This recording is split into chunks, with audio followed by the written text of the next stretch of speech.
गायिका आ से आछंती खोर्धारू।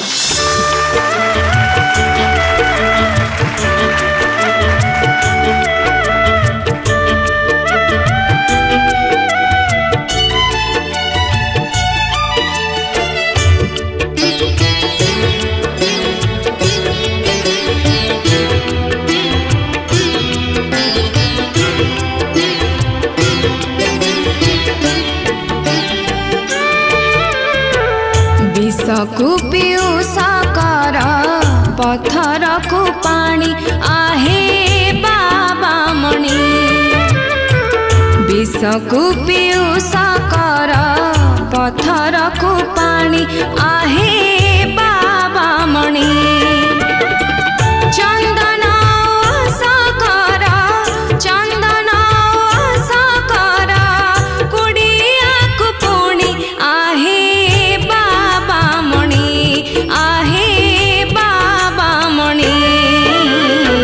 विषकु पीयूषा कर पत्थर को पानी आहे बाबा मणि आहे बाबा मणि।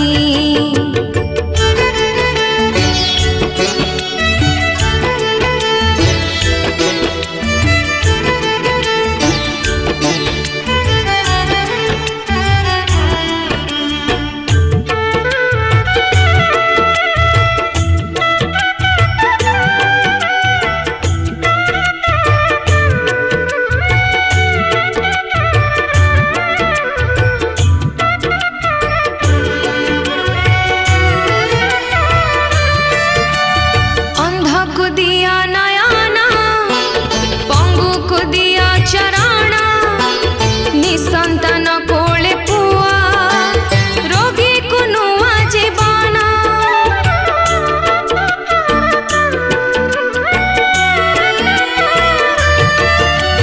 अंध को दिया नयना पंगु को दिया चरण निसंतान कोले पुआ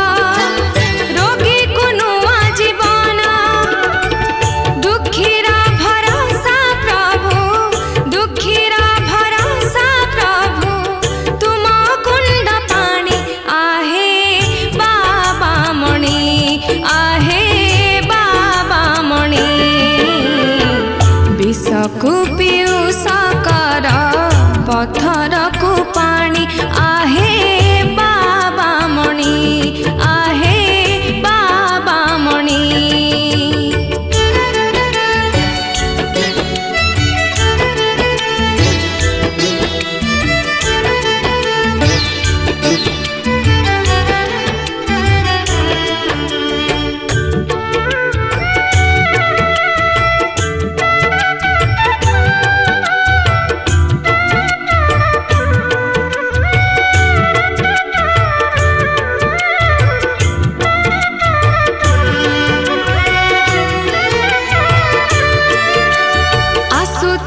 तुम नाम अलाप डाकिले सुण अधिया पड़िले केही मन कथा तार जान।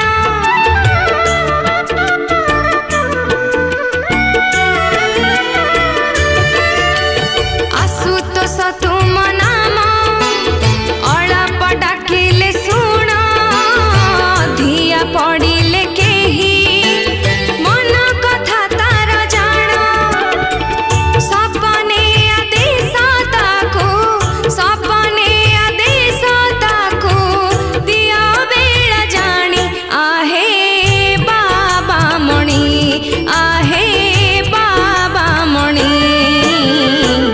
विषकु पीयूषा कर पत्थर को पानी आहे बाबा मणि।